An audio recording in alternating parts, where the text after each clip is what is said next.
this session we'll go back to the compassion wing of the practice to give us a bit of balance for our shamatha practice and also for the vipassana practice.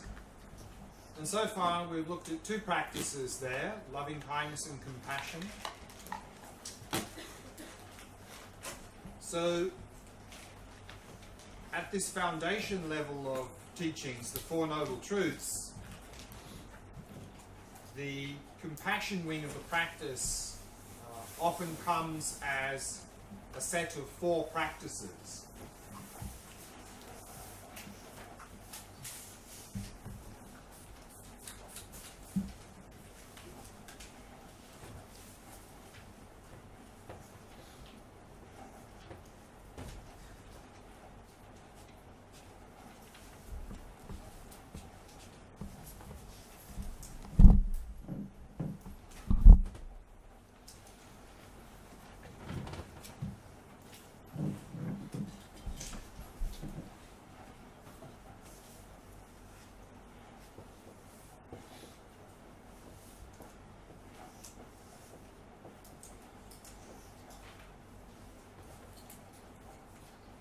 And these four practices are called the Four Immeasurables, or often in the Theravada traditions they're called the Four Brahma Viharas.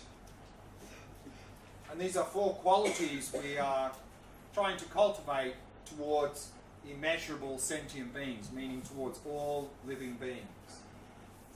The first one, of course, is loving kindness.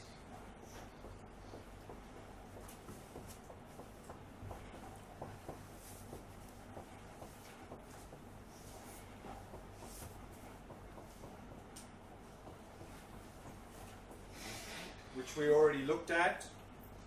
Sanskrit word for that, there's Maitri, the Pali word metta. So remember again, loving kindness is the wish for ourselves and others to have happiness in its causes. And immeasurable loving kindness is the wish for all living beings to have happiness in its causes.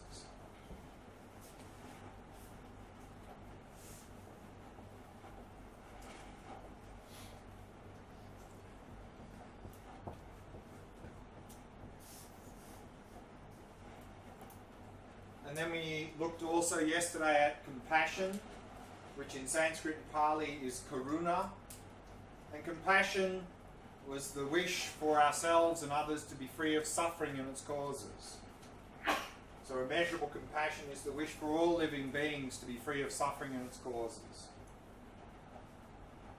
And so the other two is I'd like to briefly cover today. The third one is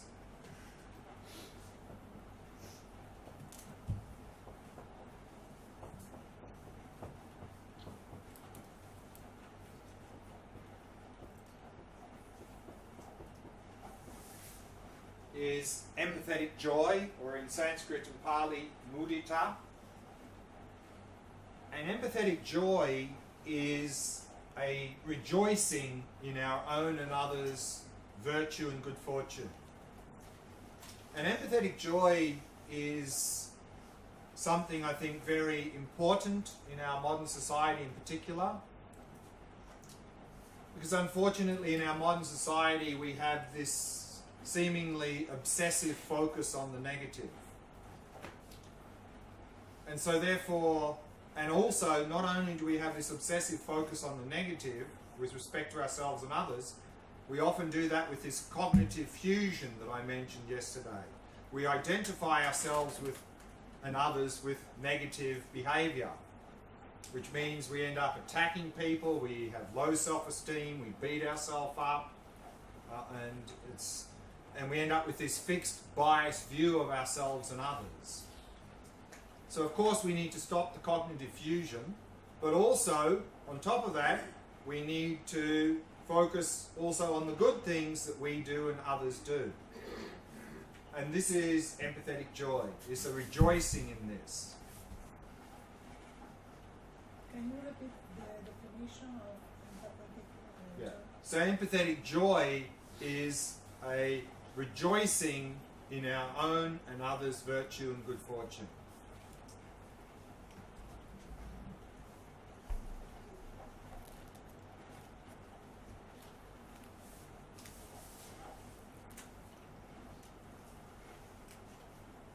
And so I think there is a very, and of course this is an antidote to jealousy as well. Because often when someone else does something good or has something good happen to them, instead of rejoicing, we become very jealous of them. So this rejoicing is very much an antidote to jealousy as well. And so there is a very practical way of implementing this. Of course, every time we see we ourselves do something good or something good happens or someone else, we rejoice. Again, to rejoice in that behavior. And I think we can do this in a very practical way because we are wanting, of course, to reduce our negative habits and increase the positive habits. So what we can do at the end of every day before we go to bed is review our day. How did our day go? And then we can pick maybe 1, 2, or 3 of the negative things we did during the day. And we can begin to purify our mind of that negative habits.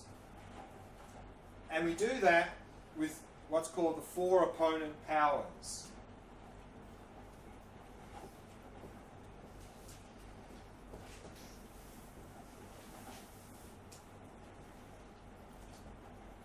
These are 4 things we can do to really purify our mind of any negative behavior, negative habits. The first thing to do, of course, is once we've seen or we've done something harmful, the very first thing to do is develop regret.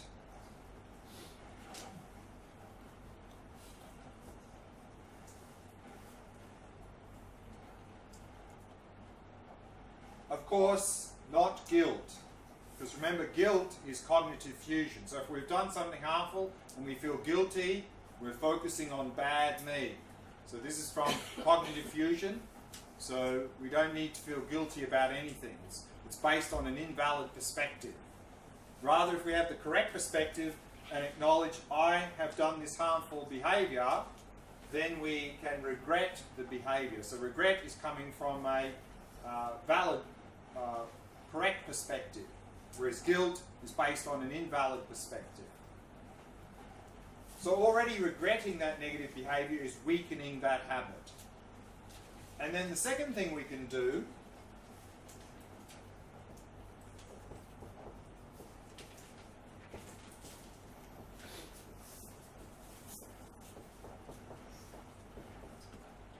is called reliance, or sometimes translated as foundation.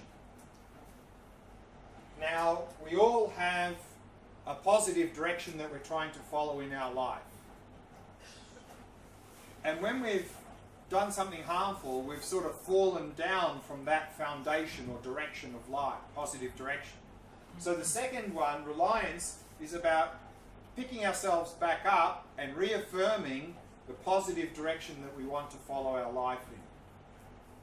So that's what foundational reliance means. Simply reaffirming the positive direction of our life.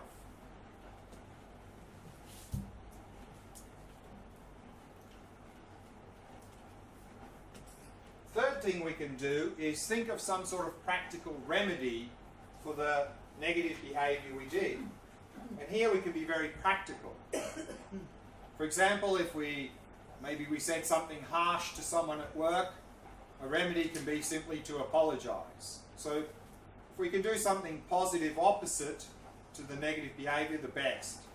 If we can't do that for whatever reason, then any positive action with a motivation of wishing to overcome that negative habit is effective.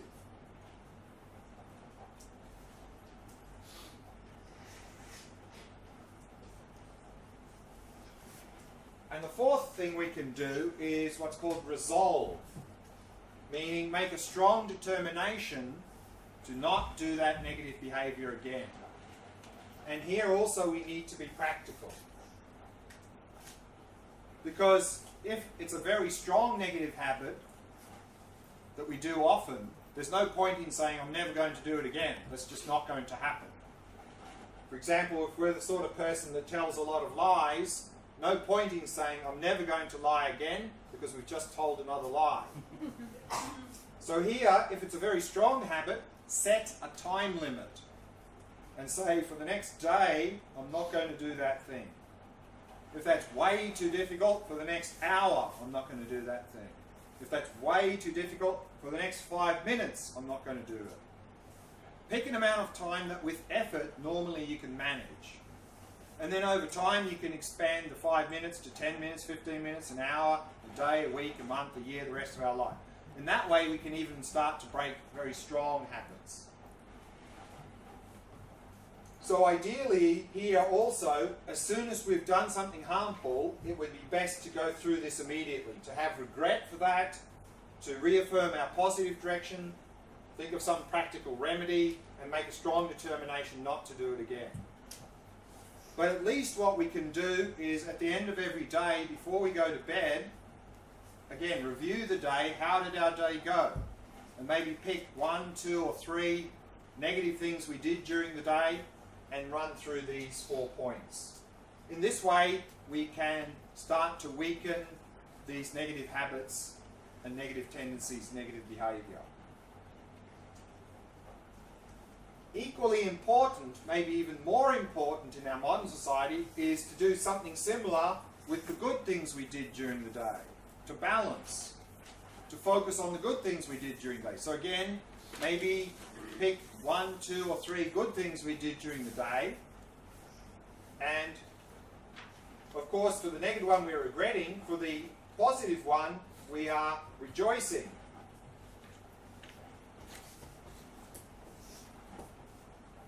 We're rejoicing in that good behavior.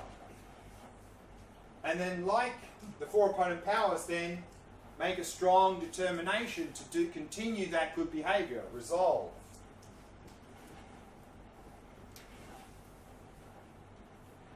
So if we do these 2 things at the end of the day with virtuous behavior, we can increase our positive habits. So this is something we can do certainly at the end of the day, to do a day review. So this is a little bit about empathetic joy.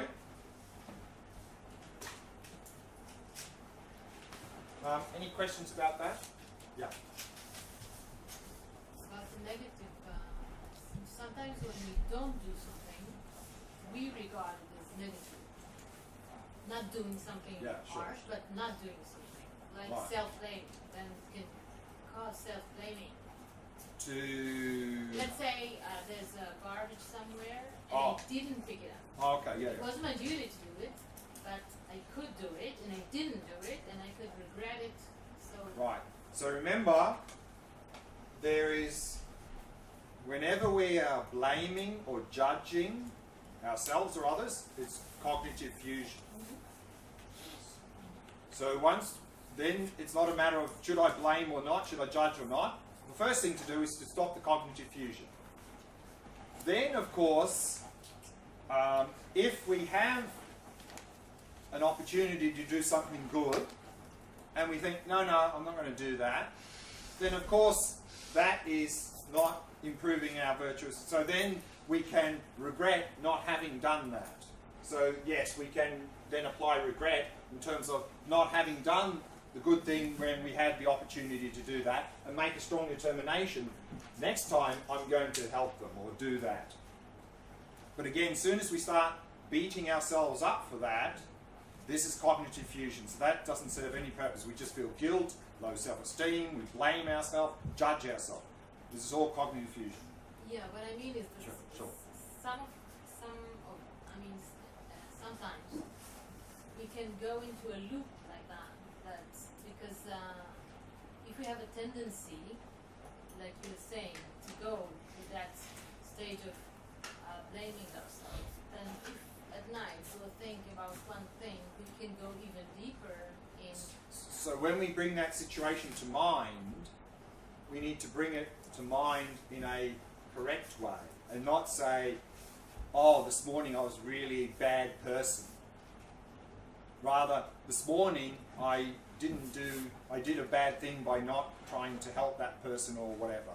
So if we do that, I think you find the rest will take care of itself. Then we can still feel good about ourselves, we won't beat ourselves up, and then we can make a strong determination. Next time I'm going to help that person or do that thing if I get the opportunity. Otherwise we're not, we're just going to beat ourselves up, of course. What if you don't know what's the remedy? You know you've done something bad. Right. You want to fix it. But Right. So again, remedy here generally, the best is something directly positive opposite.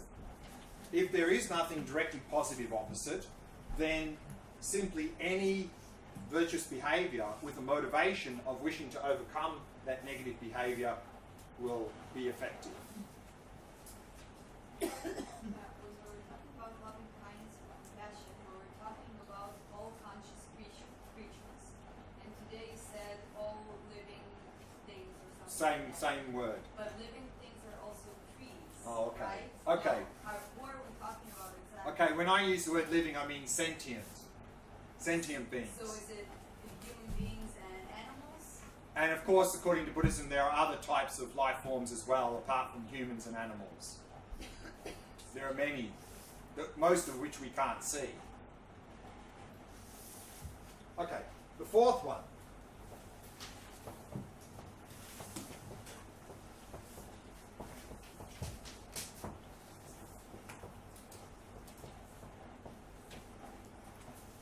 Is equanimity. In Sanskrit, upeksha, in Pali, upekha. And equanimity is a mind of impartiality, an unbiased mind.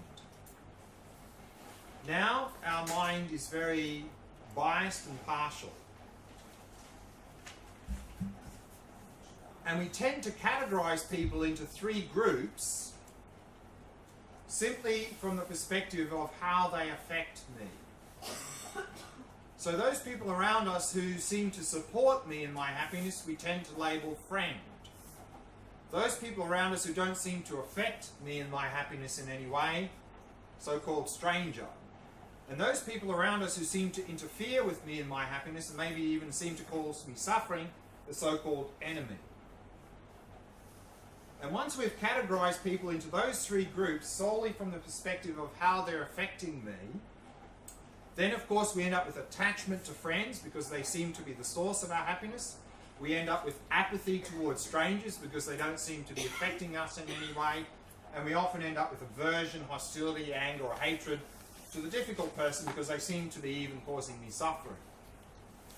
So equanimity is about overcoming this attitude. And we do that by understanding that actually everyone is just like us, want to be happy, want to be free of suffering. We're all in the same situation. And so then we can develop a sense of closeness to everyone, that we're all stuck in the same situation. Rather than having attachment to friends, apathy to strangers, aversion and so forth to difficult people. So that's what equanimity is. Equanimity is the wish for ourselves and others to be free of attachment to friends, apathy to strangers, and aversion and so forth to difficult people. And it's equanimity that allows the other three qualities to expand out to all sentient beings. Because as long as we have attachment to friends, apathy to strangers, aversion and so forth to difficult people, it's going to be very difficult to develop those other three qualities. Because loving kindness and compassion to strangers, not really, I don't care what happens to them, because they're not affecting me. Loving kindness and compassion to the so-called enemy, no way. In fact, I hope they suffer, they deserve to suffer, because they're trying to harm me. And then loving kindness and compassion to friends, okay, but only as long as they keep saying and doing things that make me happy, otherwise no. So we can't develop loving kindness and compassion purely to anyone without equanimity. So equanimity is the basis for the other three to expand out to all sentient beings. And that's what I like to do now, is to do a little meditation on equanimity, to try and cultivate equanimity. And then after the meditation, I'd like to briefly talk about what's called the near enemy. And I'll talk more about that after the meditation. So let's do the practice first.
Setting the body into a state of relaxation, stillness, and vigilance.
Bringing the mind into the present moment.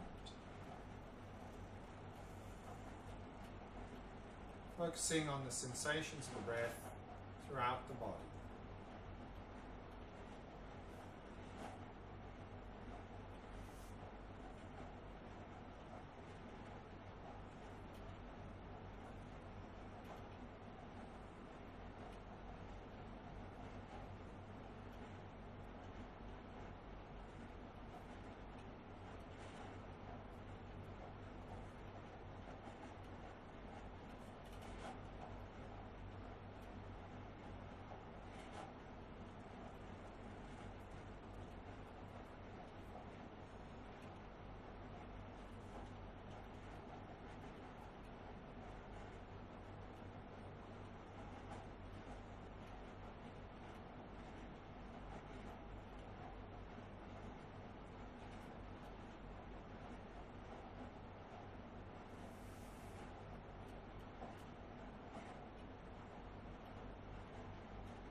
Equanimity is a mind of impartiality towards others, not having attachment to friends, apathy to strangers, or hostility, anger, hatred towards difficult people.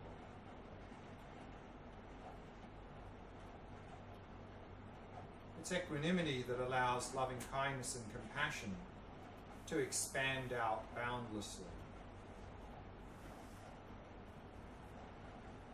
Normally these qualities are mixed with attachment, but we grow beyond attachment as we realize that every living being is equally worthy of finding happiness and freedom from suffering.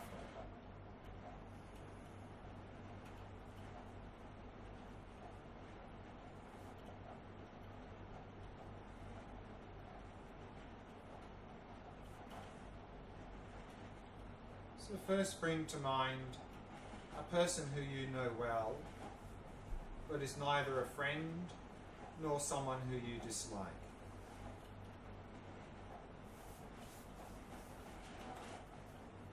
And picture them very clearly in front of you.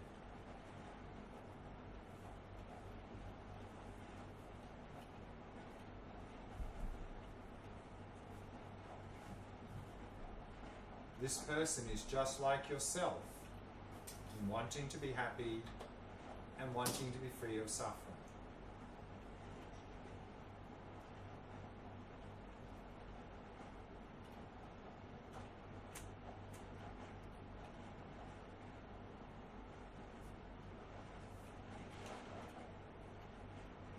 Now shift your perspective and view the world through their eyes.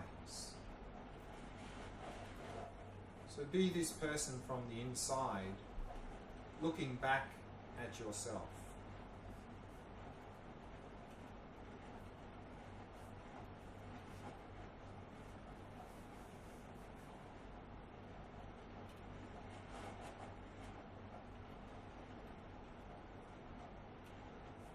Their yearning for happiness and freedom from suffering is identical to your own.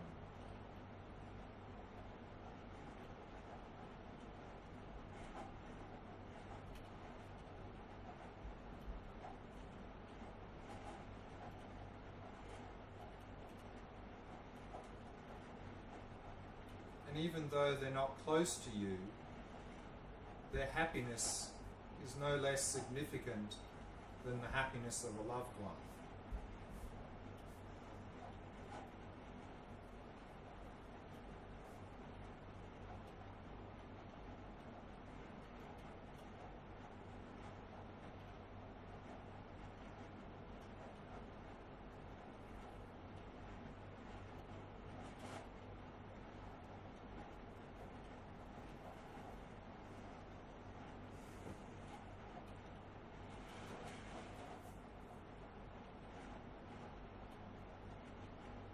Next, bring to mind a person who you feel is crucial to your well-being and happiness.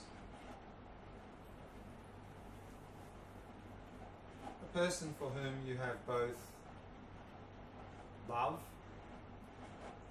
affection, and also attachment.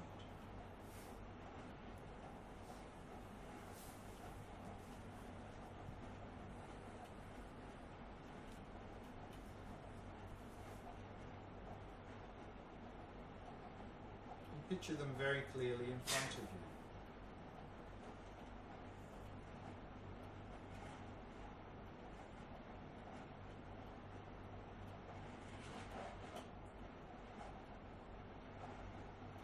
And again, shift your perspective and assume their perspective and view the world through their eyes.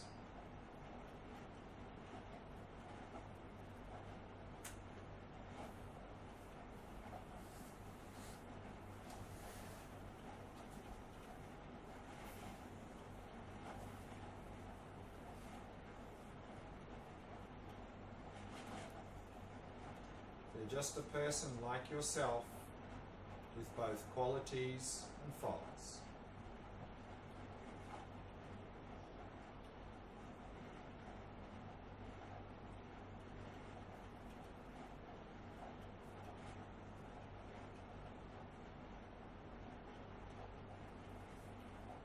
And then shift your perspective back to your own and view this person from the outside.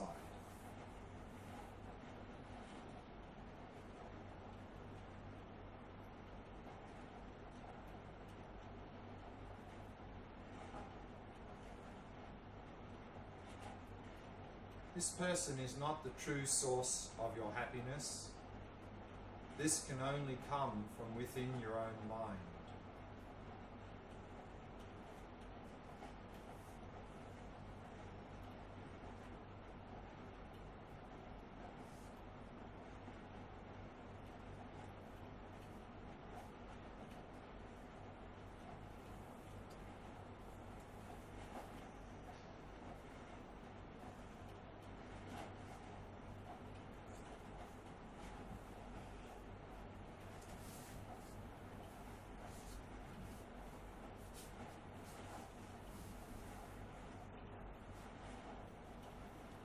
Next, bring to mind the person who you dislike.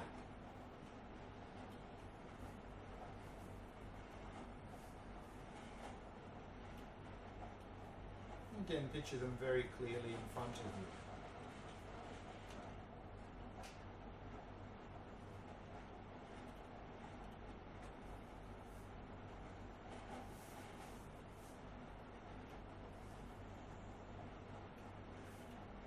And again, shift your perspective and view the world through their eyes, experiencing their own hopes and fears and desires.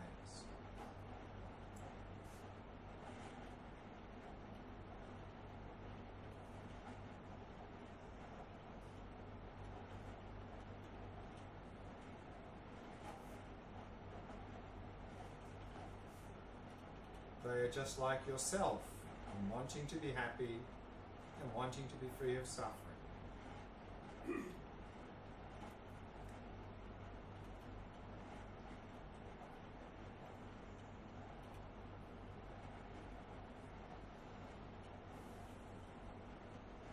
And then again, shift your perspective back to your own and view this person from the outside.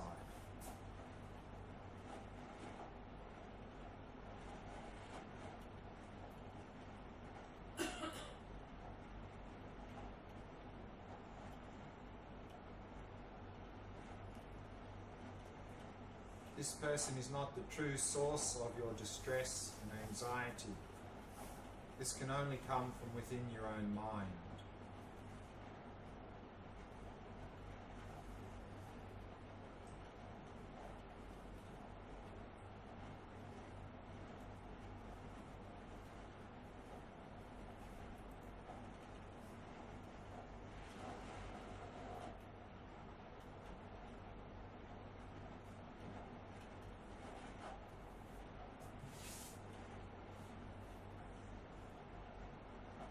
So realize there is nothing inherent in the stranger, the loved one, or the difficult person that makes them that way.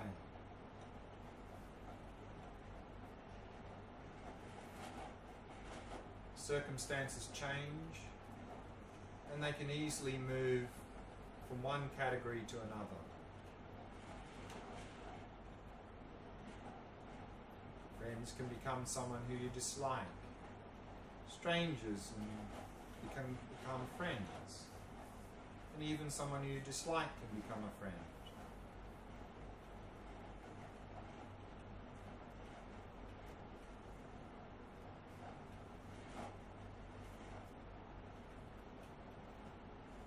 Shifting circumstances bring us together and cause us to part.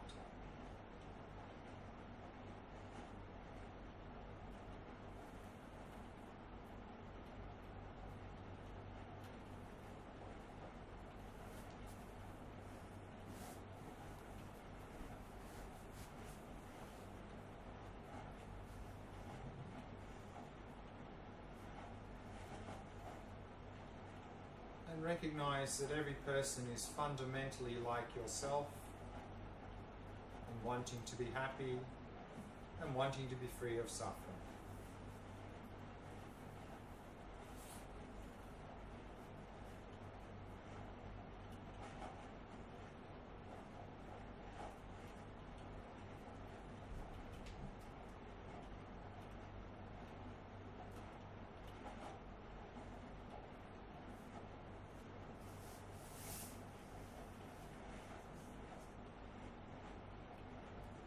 And then arouse the thought, how wonderful it would be if everyone had equanimity, free of attachment to friends, free of apathy to strangers, and free of hostility, anger, or hatred to difficult people.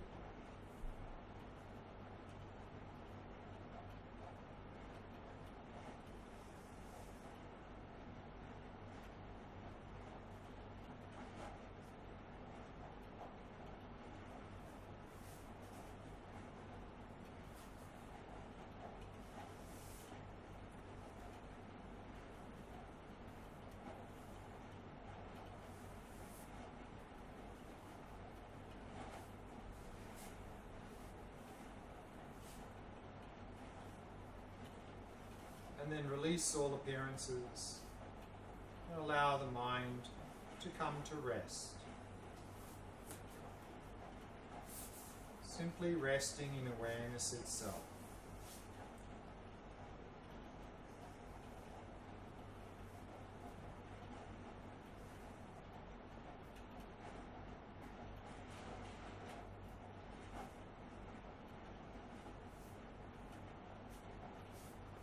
Resting in the stillness of awareness.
What I'd like to briefly do now is have a look at what's called near enemy.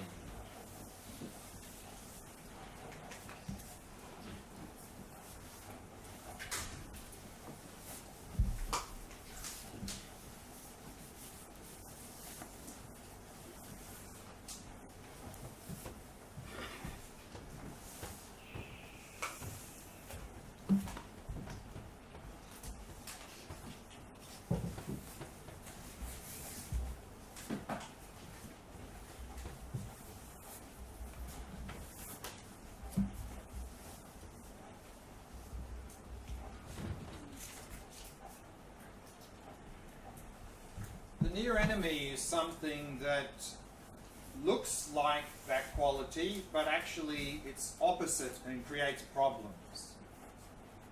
And we've already looked at one of these. So each one of these four immeasurables has a near enemy. Something that pretends to be that quality, and it seems to be superficially that quality, but actually it pollutes and corrupts that quality and causes problems. So we need to identify these near enemies and then eliminate them if we want these qualities to develop in a healthy way. So one we've looked at already is for loving kindness.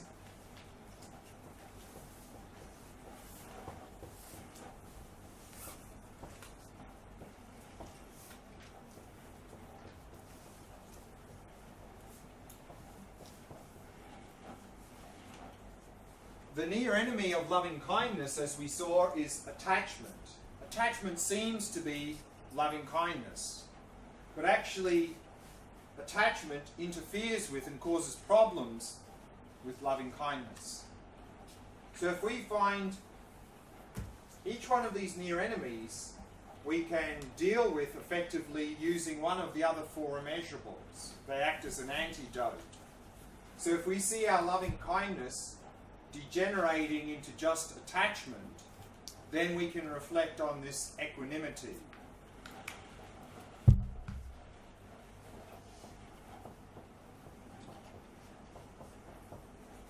Because equanimity can help us not only overcome attachment to friends, but apathy to strangers and aversion and so forth to difficult people.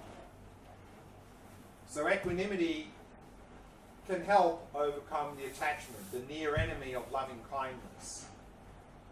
But equanimity has its own near enemy that looks like equanimity but actually causes problems.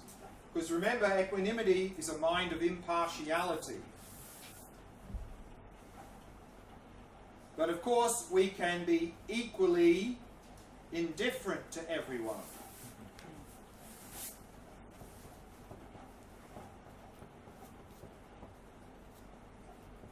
So we could feel like that's equanimity because we're equally apathetic towards everyone. But of course, that's not a healthy state. It's not equanimity. So if we find our equanimity, a mind of impartiality, is simply degenerating into being equally indifferent or apathetic towards everyone, then a remedy or antidote is to reflect on compassion.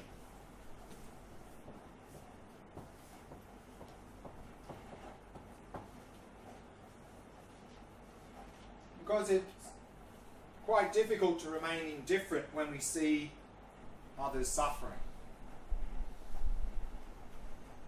But also compassion has a near enemy. And the near enemy of compassion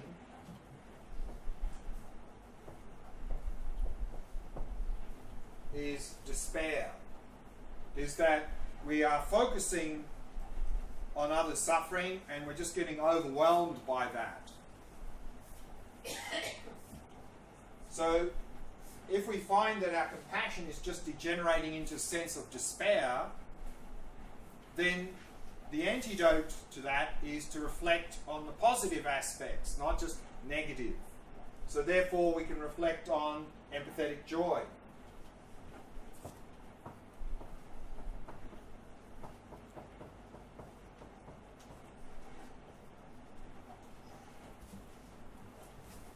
And empathetic joy has its own near enemy. So remember, empathetic joy is a rejoicing in the virtues of ourselves and others and good fortune. But if that rejoicing can degenerate and we can end up rejoicing in things that are not meaningful, and even to the point of rejoicing when we see others suffer. So when